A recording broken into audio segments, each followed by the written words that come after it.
I was sick and tired of not facing the fact that I've allowed life to make me feel like a loser.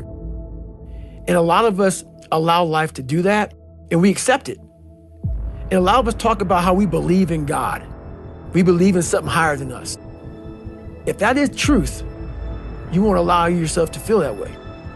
A lot of people don't understand that. If you really believe, God did not put you on earth to be nothing. A lot of us like to visit a very uncomfortable world, like living with the seal. He visit for 30 days, an uncomfortable world. That's my lifestyle. People ask me, so why do you still do this every day? I'm 43 years old. I did 21 years in the military, and now I'm a firefighter. I'm a wildland firefighter. I don't need it. I'm good. Why do you still do this? You right now are a leader. You, sit in this chair right now, to thousands, hundreds of thousands of people. That's why you do it. Why you get up at 3, 4, 5, 6 o'clock in the morning is because you are setting the example for others to follow. So people always go, what drives you now? What should drive you now is no more you. Like you said, I'm comfortable. I'm good. It's not about you. You have to change your mindset to God gave you everything you wanted. It's pay time.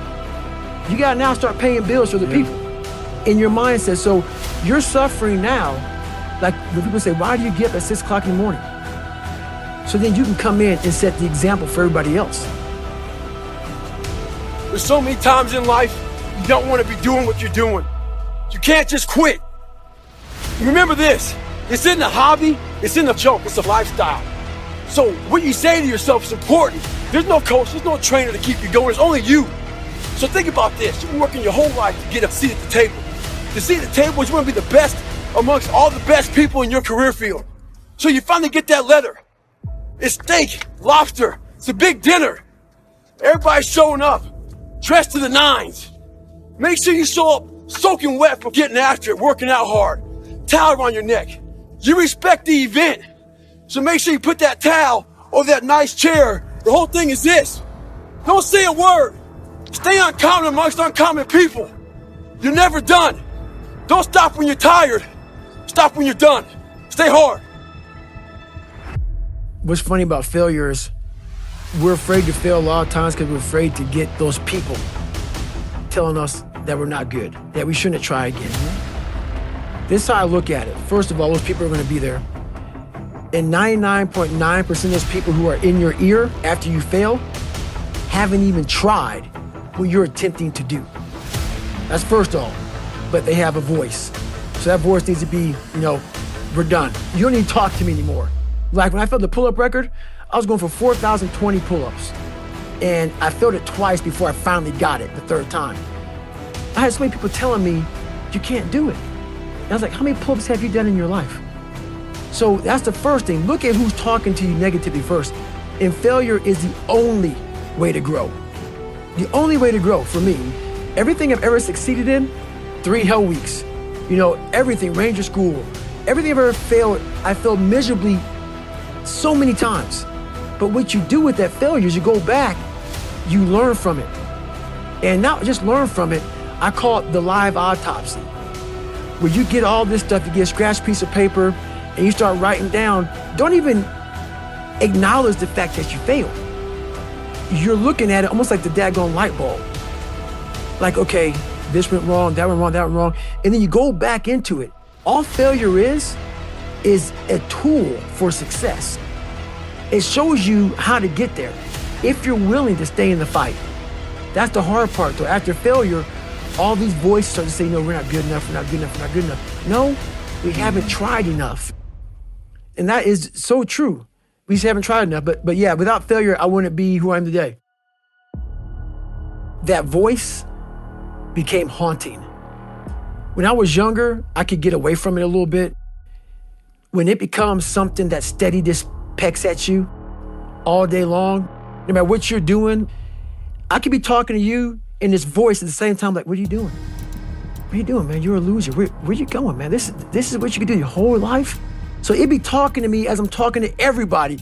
It was almost like I had two people And I'm like, good God, just Right. shut up. I Sure. want to be comfortable. I want to be left alone. I don't want to face all these things that life gave me. I had to stop caring what people thought about me. I walked around and I put these people on a pedestal. Everybody was better than me. So I can't tell you anything about me because you're gonna judge me and I'm gonna feel even worse than what I am. What I realized, once I calmed my mind down and sat back and looked at how jacked up this world is, once you realize that you are not alone, everybody that's talking to you about how jacked up you are, only thing they've done better than you is they've hidden their world better than you have. That's all they've done. So once I realized that, for instance, there's all these things that are on TV and we have all these news people judging people who jack up in life. Yeah, they made big mistakes. But that person who is judging you on TV, I guarantee you, that news person, they say, I'm glad that my didn't come out, but I'm gonna judge the hell out of you. I know that about people. So if you wanna sit back and judge how jacked up I was and how messed up my life was, Merry Christmas, go for it, have a good time. But I'm smiling at you right now, knowing you have a secret that you're not willing to share. It gives you a lot of power when you're able to go on a podcast this big and say, hey, I'll tell you anything you want to know, because I no longer care. There's a lot of power in that, to be able to put your life on a billboard for the whole world to see and say, judge it, man. Judge it. Like just me talking about it makes me feel good. And that's another thing about it. When you are willing to talk about how jacked up you are, the strength, that big rock that you carry, it just starts to come off you. It just starts to come off. That's why I do it so often. I'm like, hey man, I'll tell you anything you want to know. I'm tired of being afraid.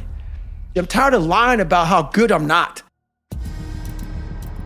There's a lot of them out there, but most of them are that way for one big reason. They can't see themselves doing it. They can't see themselves doing it. It's one big reason. The other reason is a lot of it is jealousy. When you set these humongous goals and they see that you're getting at it, let's say, for instance, we have a family. Let's say we're all a big family here. And every morning I'm getting up training for a 200-mile run. And you see me get up at 4 o'clock in the morning and all you are sleeping. And by the time I get done running my 30, I come home just getting up. How are you gonna feel about yourself? A lot of times when you're an overachiever and you have people, a lot of our family members, a lot of our friends, they're mediocre. There's always those couple of guys who are uncommon, who wanna be better. And you got somebody around you, man, who's trying to be better and you don't have the drive that they have, it's a constant reminder of how jacked up you are. You have to know that that's what it is. Anybody in your course not saying, man, get after it, brother, I'm so proud of you, they have a problem with themselves. Because all you're trying to do is achieve more. If that's a problem for somebody, you have to look at them and say, man, you really have a problem with yourself, huh? It's much deeper than what you think. It lies deep in your soul. How I was able to fix myself was I saw how ugly I was towards other people who were great. I was able to look back and say, man, you don't hate that for any reason because he's great. You're lazy. He makes you feel lazy every single day.